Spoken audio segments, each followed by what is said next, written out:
meeting to be held by the Township of Ocean Board of Education on Tuesday, September 17, 2019 at 8 p.m. has been provided in accordance with the requirements of Chapter 231, Public Laws 1975. Notice of the meeting was posted on the bulletin board in the lobby of the Administration Building, 163 Monmouth Road, Oakers, New Jersey. All Ocean Township District Schools and Transportation and the School District website on January 9, 2019.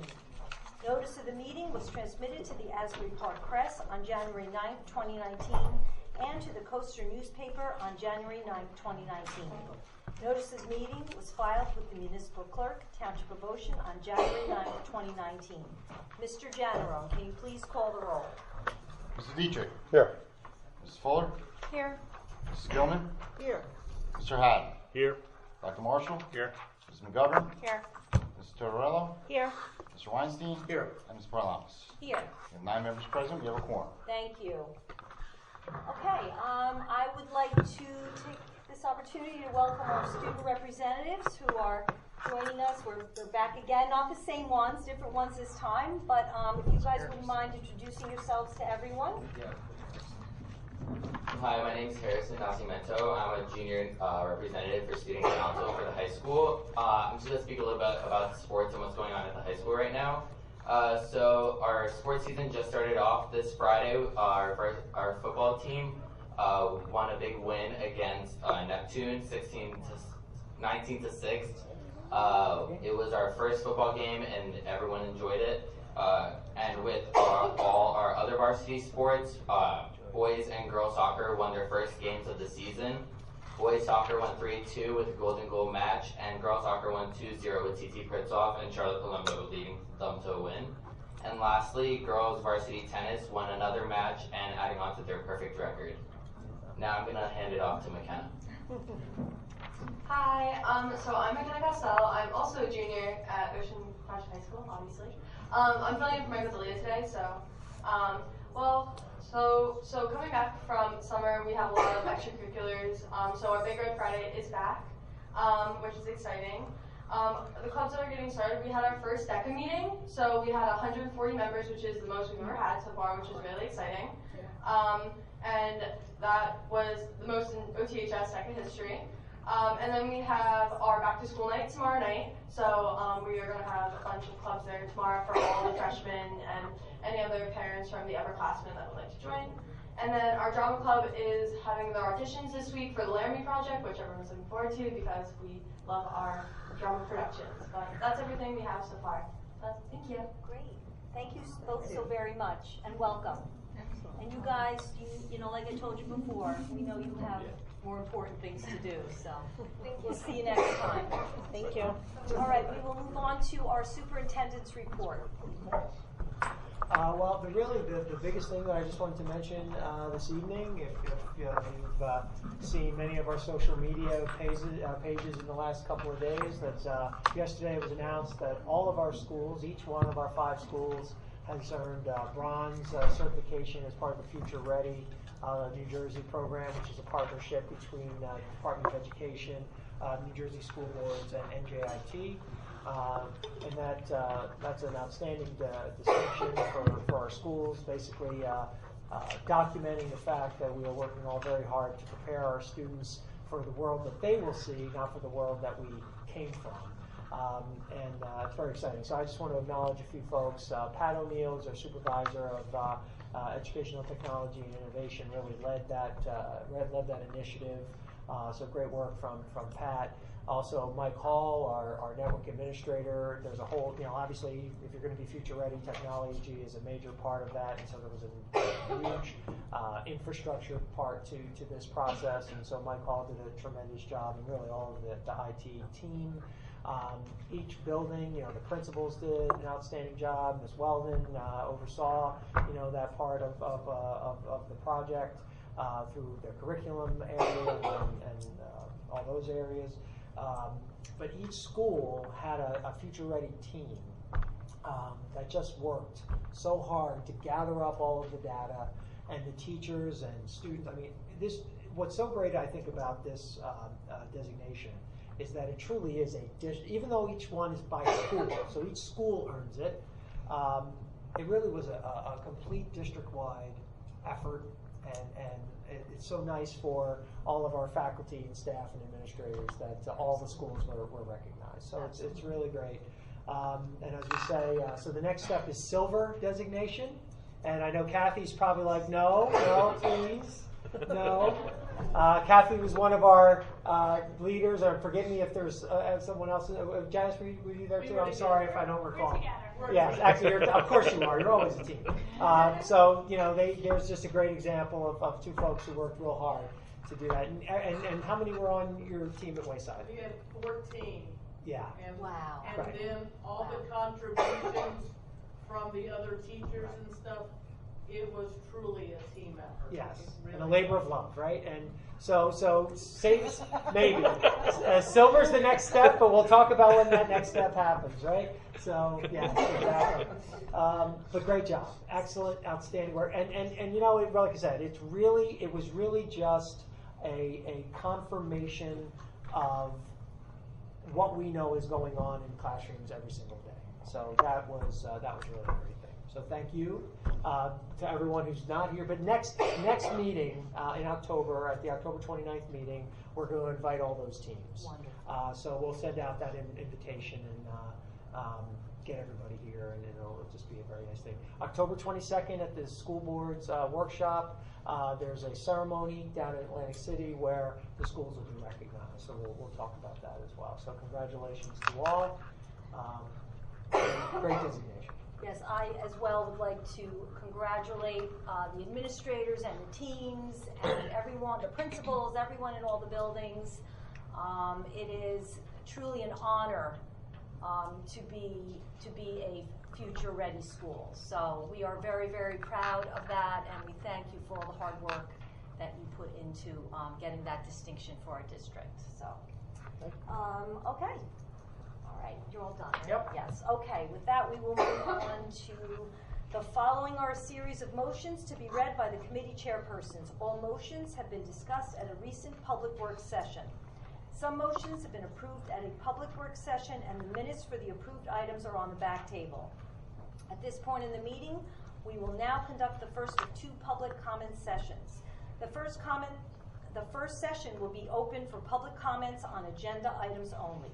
The second session will be at the end of the meeting and can be on any topic. Would anyone from the public like to comment on any agenda item at this time? Mrs. White.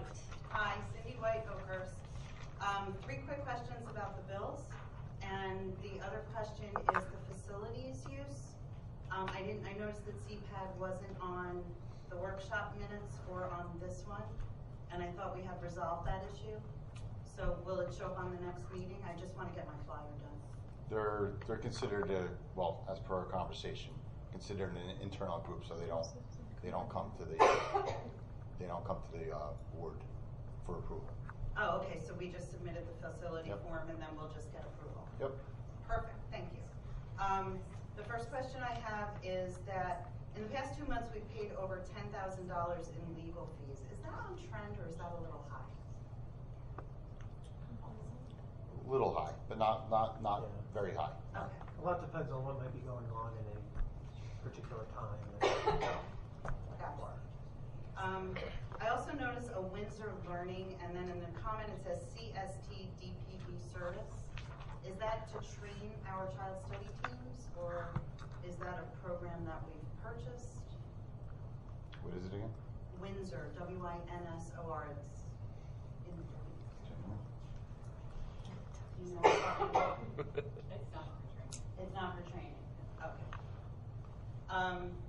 Brett Denovi Associates, BCBA service. Again, we paid almost $14,000 in the past 2 months, but we hired an in-house BCBA. Is this for out-of-district students, or are we training? Well, I mean, is that something we can get into? Yeah. Okay. Then that's it. That's all I have. Anyone else? Okay, we will now move on to the action items. Approval of minutes, Mrs. McGovern. I move to approve the meeting minutes in accordance with Board of Education bylaws 0168, recording of board minutes for September 10th, 2019. May I please have a second? I'll second. I'm sorry, I'm a little behind here. Jeff. That was, this is minutes, is that where we're? Yeah. Okay. McGovern. Okay, all in favor? Aye. Anyone opposed? Abstentions? Motion carries. Thank you, Mrs. McGovern. Approval of bills, Mrs. Fuller. Thank you. Although she's Mrs. Minutes, I'm Mrs. Bills, I guess. Move for the approval of the following paid items as detailed in the attachment for a total of $6,414,675.75. Can I have a second, please? Second. Thank you. Mr. General? Okay, Mr. Dietrich. Yes. Mrs. Fuller. Yes. Mr. Gilman.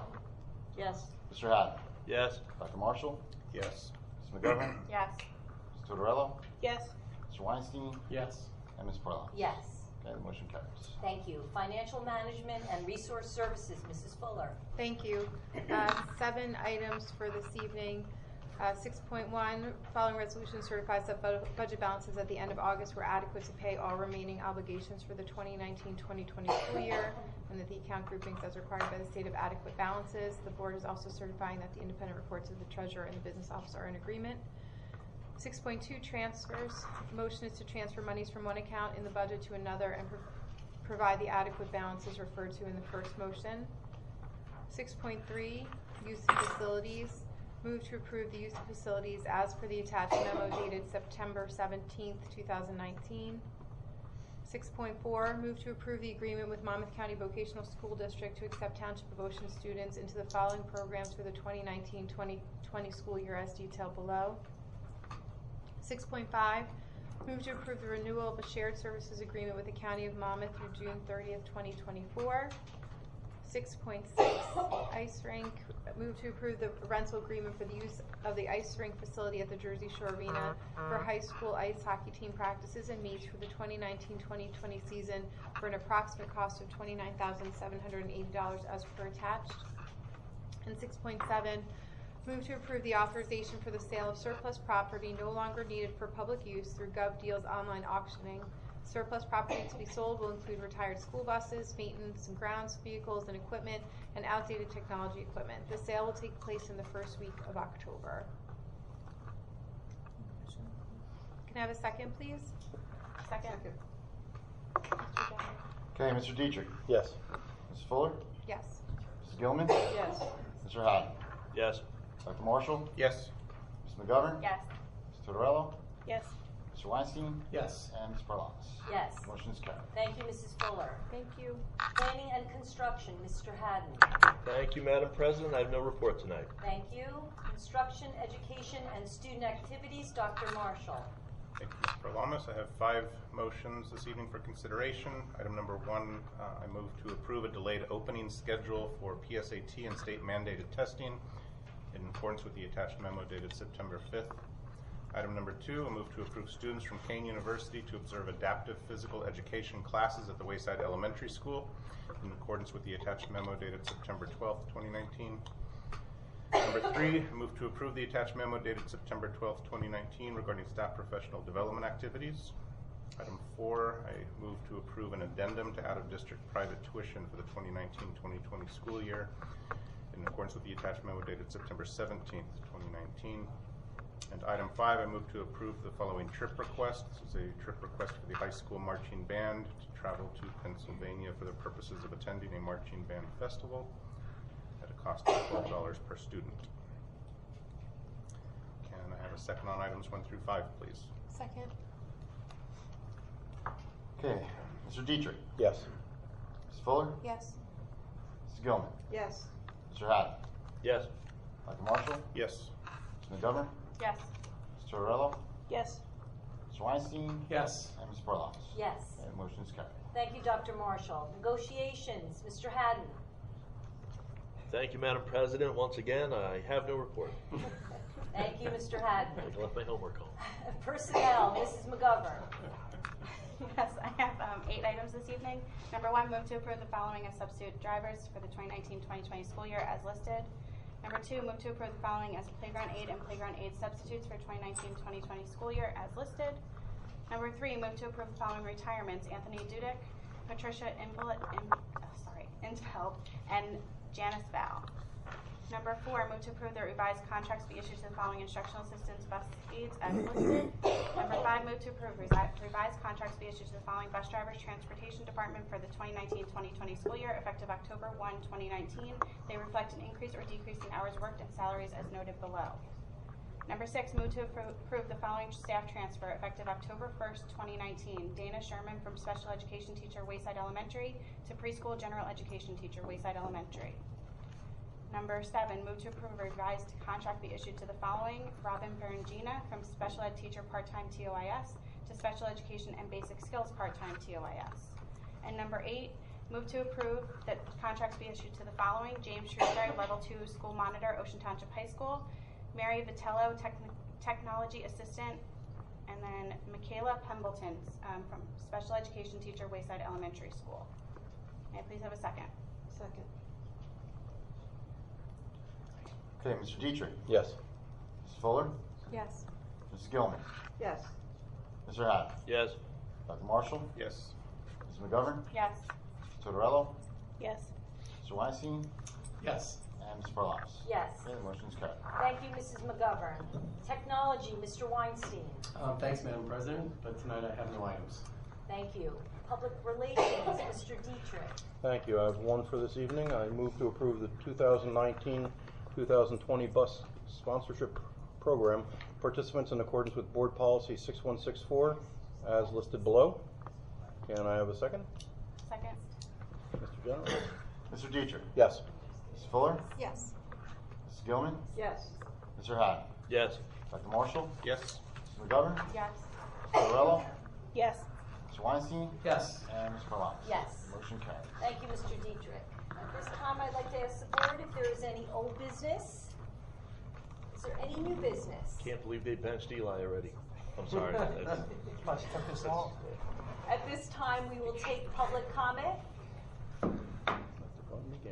If you have a public comment, anyone, please step up to the microphone and state your name and address for the record.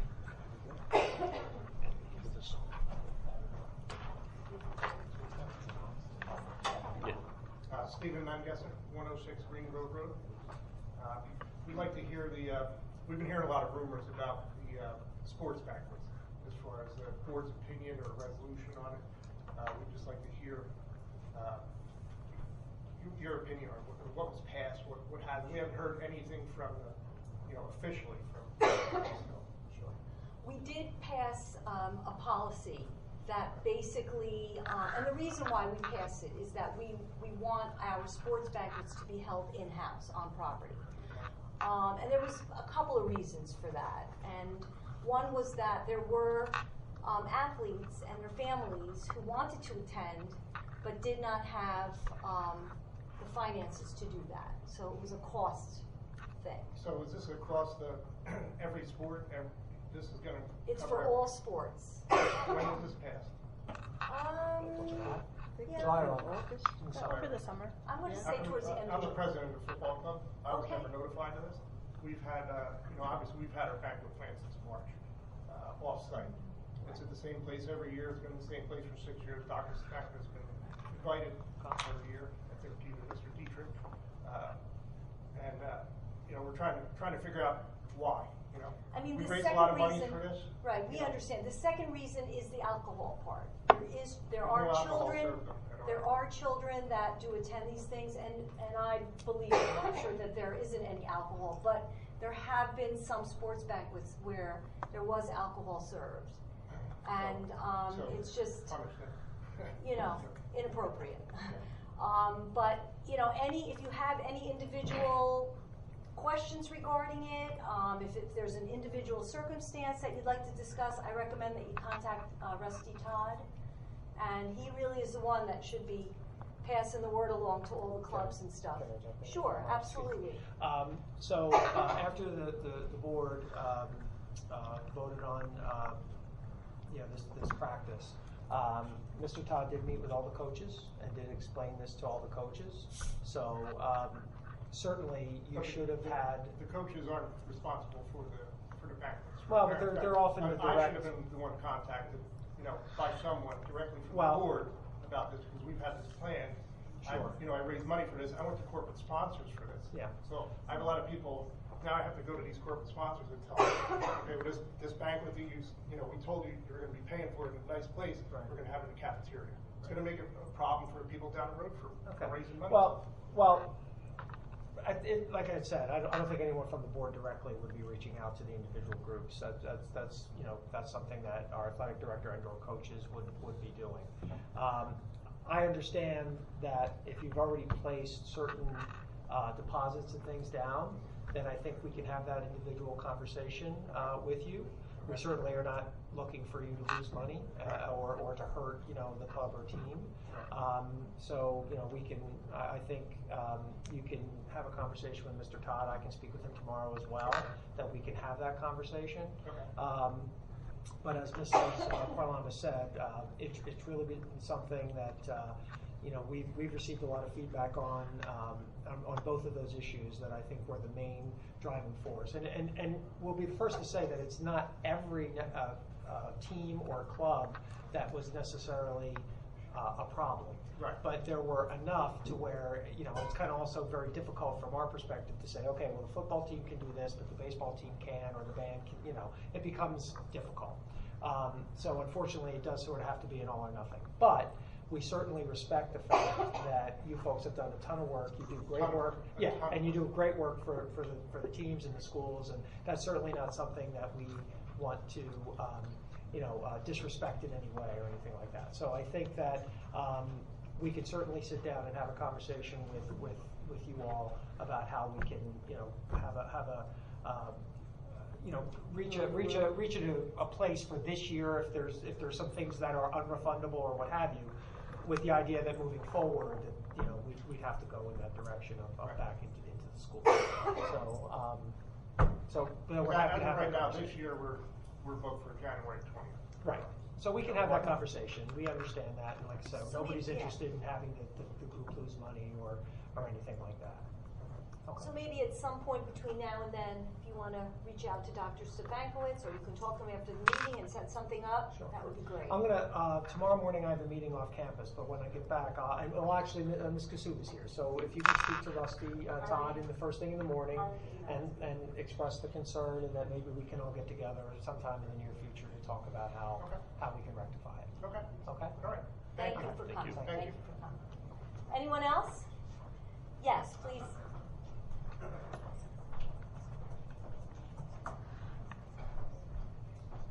James Savage, most with the Booster Club football program. I just want to add to the conversation so it's on the record.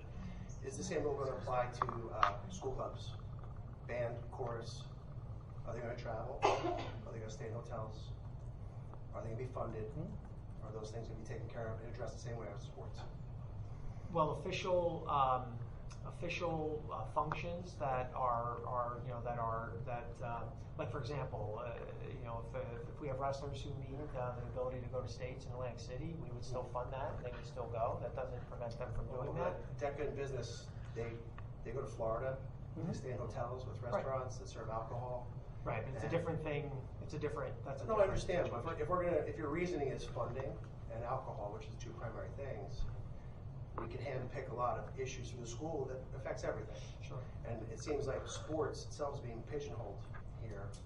No, it's not just athletics that are impacted by this. If there's a band function, banquet, then that would fall under the same category. I understand, but how about like travel? I know the choir is heading to, Tennessee, or band is heading to Tennessee.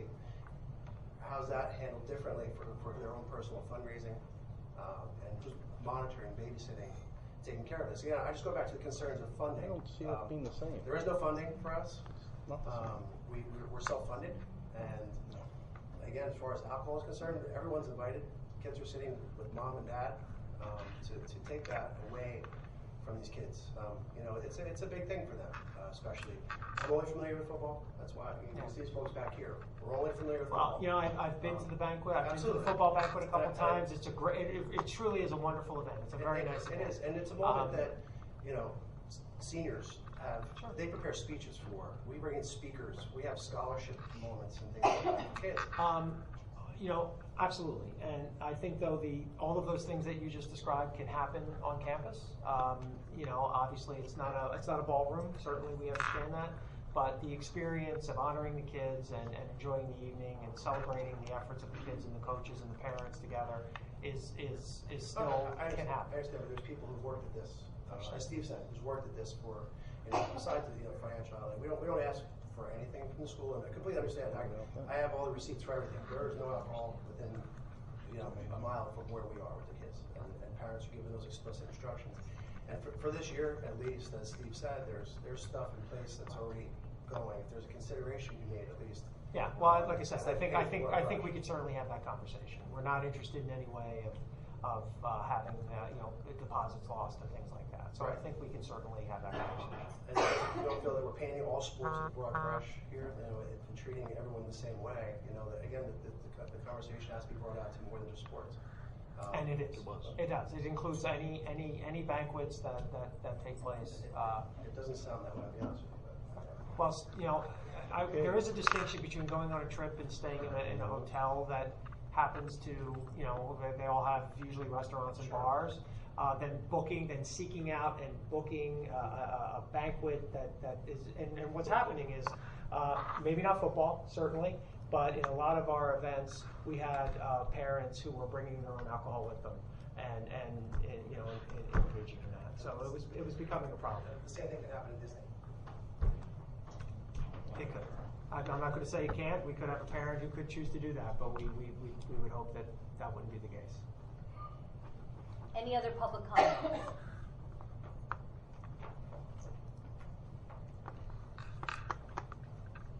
Gina Rabone, 32 Seward Drive. My daughter is part of the preschool class for the pre-K4, and her teacher is Miss Dana. And I'm here more concerned for communication. It was very hard to read on social media and the rumors that have been going around through town since August about this classroom, and that Miss Dana was going to be the teacher in the new classroom. And I guess I'm asking if we could have had some sort of communication to the 14 parents that are currently in the classroom that this is what we anticipate. And considering that the classroom is opening as of October 2nd when we return from the Jewish holiday, I'm not sure why we would take a teacher from a classroom that's already been in place for a whole year plus 1 month. You're starting a brand new classroom. Why couldn't we have a brand new teacher in that classroom? And how could we get the communication out to the parents instead of reading on social media and attending meetings like this? Anything you read on social media prior to this was just that, rumor and premature. No decision was the interviews for this position, and Ms. Blay is here and she conducted those interviews, didn't take place until late last week. Yes, Thursday, Friday. So the decision, and I know there were rumors, but the decision to actually make this change was done on Friday of last week, if I'm not mistaken. So it really would not have been possible to let any of you know that anything firm would have happened. I mean, I certainly heard some of those things from parents that rumors were out there, and I think I spoke to a parent who I said, well, there certainly could be a possibility, but it's not definite by any stretch of the imagination. So that final decision was made on Friday. So I will tell you that our plan, Ms. Pillay, and we've already discussed this, we'll be calling each parent tomorrow. I have the numbers on my desk already. First thing, right? And so we'll be contacting. Yeah. Well, Ms. Kazuma's going to be contacting Mr. Todd. But Ms. Pillay was going to be calling each parent personally to discuss this issue. We have a plan to transition Ms. Pembleton into the class that she'll be there. She's currently working right now in the school in a different capacity, so she'll move into the room and probably work with Ms. Dana in at least the week leading up, or part of those days leading up, so that the kids can meet Ms. Pembleton and get to know her and By the time, we realize it's not a ton of time, but we feel it's certainly enough time. And sometimes these things do happen. There are a lot of reasons that go into the question that you asked, is why we would make this change. Some of the things we really, they're personnel matters, so we can't really get into that publicly. But we're very cognizant of these changes. They do happen quite often within a year of a school district, where sometimes people go on maternity leave or other leaves for other reasons. I So totally get that on maternity as an educator, but we can prep that, and my child would see that the teacher is obviously pregnant and going out. That's understandable. I think what's going to be challenging is my daughter arriving and dismissing and seeing her teacher that she had now with a new group of students. Well, like and I said, that is not common. That happens in the, No, not all the time, No. absolutely. But I think, like I said, they'll communicate with the kids. Both teachers will communicate and explain the situations. I think, having watched these kinds of transitions a number of times over many years, I think that the kids will do very well. I feel very confident with that. Obviously, you can, if there's any issues, communicate anything directly and immediately to Ms. Palea, and we can address those things. I just think it's a little misleading as well. Like, we got our letter in August and it said Miss Dana, and then I attended orientation and I come to find out that there's another teacher in the classroom, which we had no idea. And for the parents who didn't attend orientation, we would have never known that Miss Kelly was there. And then we get back to school night tonight, and Miss Dana's, on. Is the new teacher going to be at back to school yes, night? the new teacher will be at So yeah, there's a lot of absolutely. But, communication it's one. especially in today's this was world, a very and I feel unique. like it's lacking. It was a very unique circumstance with the grant that we received that would be pre-K expansion. Which is great. Finding even finding out after the pre-K orientation, we didn't even know when you were going through your orientation. We would have loved to have been able to talk about all of that right at that moment. But yes, I mean, this is an unusual timing situation that is not typical, and something that obviously we would always love to be able to do exactly as you've said. Right. But I think that the timing of this has kind of forced it to be different than we would like it to be. So we're going to do everything we can at this point to try to really ensure that transition is as smooth as possible for the kids. So yes, she'll be at back to school night. She'll be in the classroom prior to that start. It's not like they're never going to meet Miss Pendleton before they would walk in, and then and obviously some of the and the other teacher, I think that's purely because we have an integrated program, and we have a general ed teacher and a special last year, teacher. so this is new to us. I mean, that would be my guess. Yes. It's a special ed and a general ed teacher. Yeah. Right. So because it's an integrated program with general ed students and special education students, the program that your child's currently in. Correct. Yeah. Right, but So it's new to us because in the last year at the AM, she didn't have two teachers plus an assistant. It was just Miss Dana and the assistant in the classroom. So sure. It's just, again, it goes back to communication. So like that's, I know a lot of us are frustrated and just well, I apologize. want to know what's happening. Sure. I'm sending I my certainly apologize for that 4-year-old daughter to frustration. school who's not coming home and telling me everything, and then I'm on social That's media. all right. My 15-year-old son's not coming I home. know, it happens at every rate. No, but I understand, and I appreciate your frustration. I apologize for your frustration. Like I said, I think this is a kind of a unique circumstance that we have to board approve. We can't announce that there's going to be a change in the classroom until this body takes the action that it did Correct. this evening. But anticipated could have been the key word to help us out a little bit. Maybe, yeah. Maybe, it's tough. When you're talking about personnel issues, it can be, you have to be, So our plan, like I said, was you're all going to get phone calls first thing this morning. And the fact that you're here will not preclude you from getting a phone call. And how that busing, is that included in our phone call, or how is that going to work? The busing is still being worked out, but yes, we're in the process of, I think I sent out a tweet we put on Facebook the other day that the busing routes are still being formulated, and you'll be getting information on that within probably next week, Ken? We don't even know the students yet, so. No, but for the 4-year-olds we do. For the half day? Yeah. Half day. We don't. Well, some of those kids may Some be of those moving up kids to will the be, full, no, the not full the day. 4-year-olds. So we know the Okay, 4-year-olds. right, okay. But right now, like some of the 3-year-olds are going to be moving. They've applied to be in the new program. So that lottery is Friday. So once we have all that information, because some of the kids will be sharing. Yeah, we don't bus by rides age, we and- bus and some geographically, things. so it's all, so once Okay. it's all done, once we know all the students, we can finish all the But that's routes. gonna be for every pre-K Correct. transportation? Correct. Okay, Yes. okay. And Thank if you. and any payments you've made after, you'll get a refund on the tuition for the time after October 1st. Okay, So you'll pay for September and then everything after October 1st will be refunded. okay. Thank you very much. Sure, thank you. Anyone else?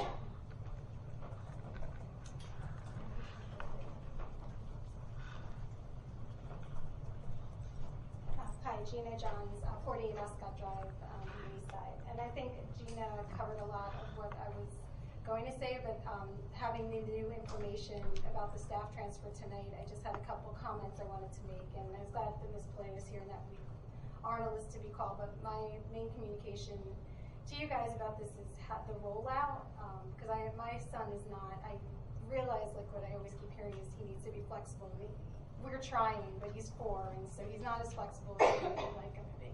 So the transition of a teacher for him is very big. I mean, the switch in time just from morning to afternoon has kind of thrown our schedule in a rip that he doesn't adjust as well. And so now we have a change in time, we have a change in teacher. So I think my concern then is, I think you addressed it, the transfer, and I know you guys are committed to making sure the kids have a good experience. So I'm not worried about that. I do believe there is good intent. I just, as a parent, I'm thinking about what's going to happen in terms of like the aid in the classroom. Is there going to also be a transition with Miss Gale, who's the... She'll stay. She will stay? Okay, that's a huge relief, because for our kids, like, consistency, having her remain is really important. Because it is, I think, starting the year out with someone new would have been even different, but, you know, the way the program is designed as it's designed is because I think the recognition in the past was that keeping the same teacher through the 3 and 4 year offered some benefit. And unfortunately, our kids are kind of caught in the crosshairs here. They're going to be like the first set of kids that aren't going to have that continuity between 3 and 4. And not only that, it's happening kind of a month into school. So it's just a major concern. So the rollout, hearing about Ms. Gale does give me take a little bit of anxiety away from me, but I am anxious about the transfer. And I think there's still a lot of parents that are in the 3-room and the 4 half day that aren't actually aware of all of this pending information. I've been actively looking for it because I've been concerned. So just putting it out there, I guess we'll hear then before the open house what the kind of some plans. I just hate to have the open house turn into the first time the parents get to talk about it. Because then I worry. Well, like I said, every parent's going to get a phone call tomorrow, and Ms. Play is going to speak to them personally and let them know what's going on. And like I said, Ms. Pendleton will be at open house, so it'll be a great opportunity for parents to, they'll be aware, so they'll be a great opportunity for them to meet her. Right? It's not the ideal situation, but it's the situation that exists. So we're all going to have to work together, which we will, to ensure that the kids have a positive transition. Because we don't know, like one question that another mom was asking me was, do we know if the teaching styles will be similar to what they're used to? Or, like those would be all the kinds of details I'd like to know. Sure. Well, obviously everybody's, from class to class. We have multiple preschool teachers. So one class, not everything is exactly the same. But the curriculum is the same, the philosophy is the same, the supervision is the same, the principal is the same. So there's certainly a lot of consistency, but obviously each teacher brings their own nuance to a classroom, and I think that probably Miss Michaela, as she'll become known to the kids, will really do a very good job and do all she can. She's not going to be Miss Dana, obviously. She'll be her. We don't want her to be Miss Dana. We want her to be her. But I think that she'll certainly be sensitive to the fact that there is a transition here, and I think if we're all going to continue to communicate, and I think that will ease that transition. Like I said, I appreciate that this is something that your family, Jack, and ran into again in Wegmans on the Sunday. We were over there. I think I frightened you when I came up to you. My son was like, he knows my name. I swear I wasn't stalking you in any way, but you know, I've seen it many times, and we've all seen it many times. This is what we do, and you know, there's great folks over there, and there's not a doubt in my mind that we will be able to transition the kids well. It may not, you know, the first day may be a little rough, and you know, but within, I think, a pretty short period of time, the kids will do well, and the parents will do well too. Yeah, So. I mean, it's my first time, he's Sure. my only, and it's the first time I'm going through the school. So Completely understand. Thank But you. thank you for the time. Thank you. Anyone else?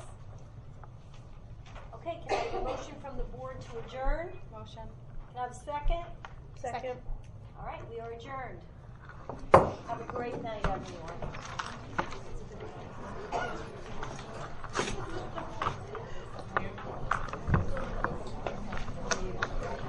So Ken, I have a deal for you. A deal you can't refuse.